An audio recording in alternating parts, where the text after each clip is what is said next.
Hi everyone! Good morning. Good morning na kasi 12 AM na. Good, ano ba tawag doon? Hi! Kamusta po? Ayan. Si Wailaw ay naantok na pero hindi tayo pwede matulog. Kasi nga, ayan, di pa tapos. Ayan. Pag ubos ng isang swero, merong ikakabit ulit. Kakatapos lang. So, yung isa naman. Hello! Kamusta po kayong lahat? Ayan, maluka-luka na si ano. Boring ang buhay ng ano. Pag ganito ang trabaho mo, alaga ka ng matanda, tapos nandito ka pa sa ospital. Ay, Diyos ko, boring na boring talaga. Kumbaga, ang ano mo, routine mo, dito lang, lakad, punta doon, linis ng alaga. Ayan, pakain, painumin ng gatas. Yun lang, ang routine ng napakahirap. Hello. Ayan. Tingnan mo. Ito kakaubos lang nito ngayon. So ito naman. So kailangan tapusin yan. So baka matutulog ako is 1 AM lang. Madaling araw na. So ganun talaga ang buhay nating mga nasa elder, ano tawag dyan. Basta ganun. Hi, kailangan ng mahabang pasensya.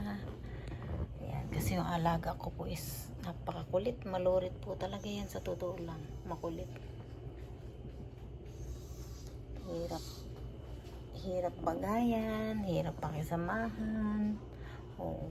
Sa totoo lang, naawa ko dyan kasi nga may 4 na anak pero yung isa lang ang dumadalaw, yung 3 hindi. Lalo yung isa hindi talaga nagpupunta, nag-iisang anak na lalaki. So yan. Ayan. O nga pala, share ko lang to ha, dun sa mga tatay ha. Ayan. Sa mga tatay na walang ginawa kundi yung ang tawag dito, yung parang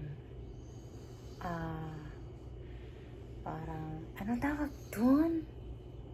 Yung buhay buhay binata, akala mo wala kang pamilya pero meron. Ayan. Ang trabaho mo is inom ng alak, barkada, pambabae, mag-ride kung saan. Basta kung saan ang barkada, doon ka yan. Iwasan nyo po yun kasi habang maaga pa, maliit pa yung anak nyo, baguhin nyo po yung ugali nyo para pagdating ng araw wala kayong pagsisisihan. Kasi madalas po yung alaga ko umiiyak. Lagi niyang hinahanap yung anak niyang lalaki kasi nga hindi talaga nagpupunta. 14 years na siyang hindi kinakausap. Kasi nga, sino ba naman matutong anak, di ba? Buhay pa yung nanay nila, mag-uwi ka ng babae sa bahay, nandun yung asawa mo. Kahit pa sabihin na wala kayong pakialamanan, pangit naman yung mag-uwi ka ng babae sa bahay, nakikita ng mga anak. Kaya yung mga anak niya galit sa kanya. Yan, kaya madalas umiiyak siya. Nahanap niya anak. Lagi yung sinasabi sa mga nurse at doctor na, sabi niya, yung mga anak daw niya, may mayaman, may pera, maganda raw ang buhay ng anak niya. Businessman kasi anak niya yung lalaki, mayaman yun. Tapos, yung anak daw niya is professor dito sa may Pujin University. Professor kasi yung pangalawa niyang anak. Pero ngayon nalipat sa Taipei. Professor yun. Kaya malaki din sweldo. Tapos yung isang anak niya is nurse. Yung bunso. Sa ospital nagtatrabaho pero ngayon hindi na nag-resign na kasi nga ayaw ng pagtrabaho ng asawa. Basta magagandang trabaho ng mga anak niya.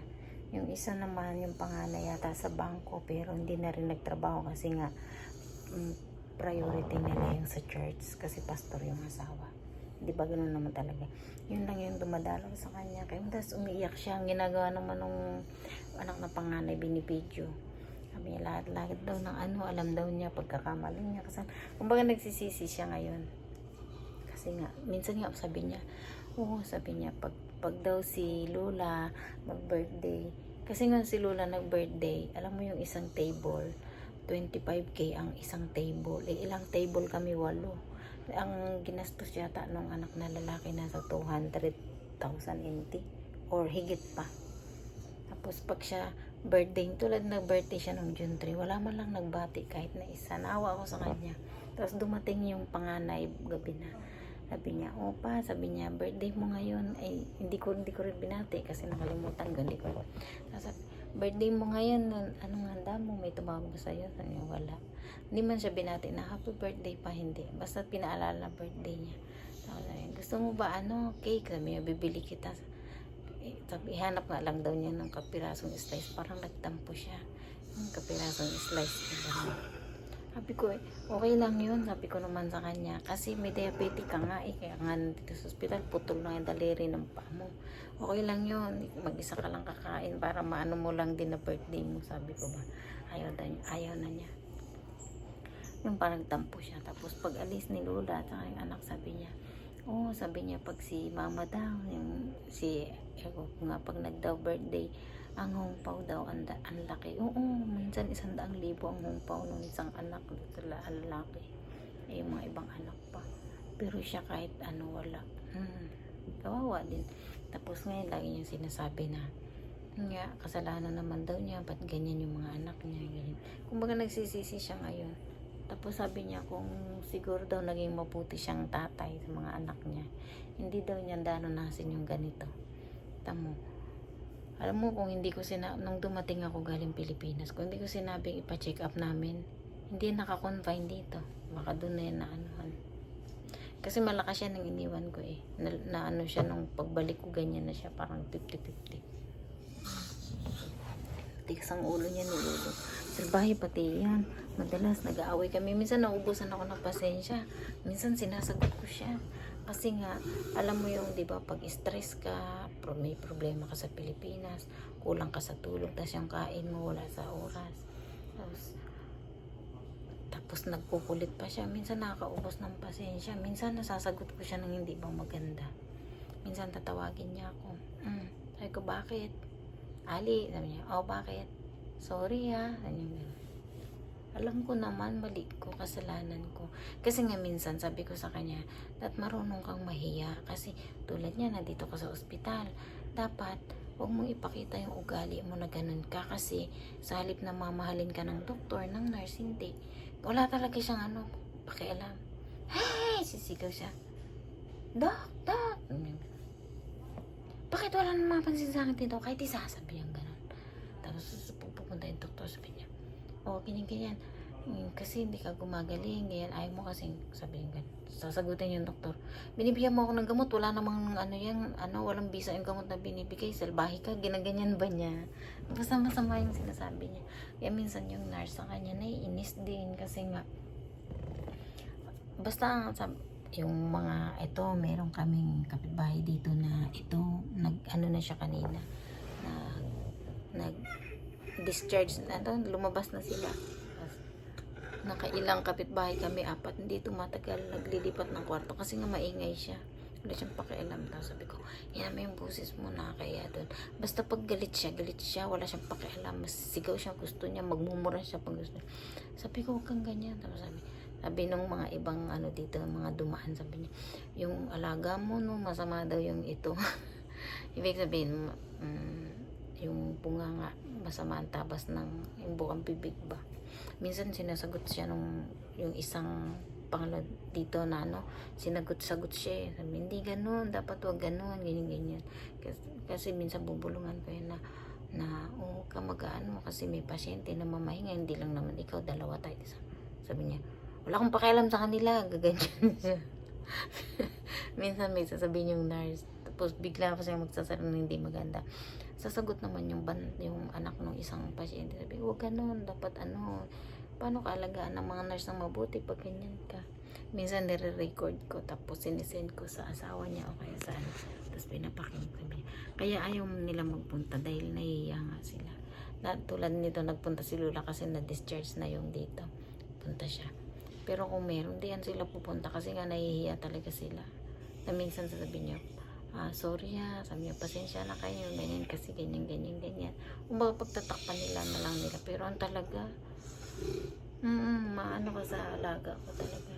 Minsan uubusan ako ng pasensya dyan eh. Ayan, kwento lang habang pero talagang 45 minutes pang hintayin ko.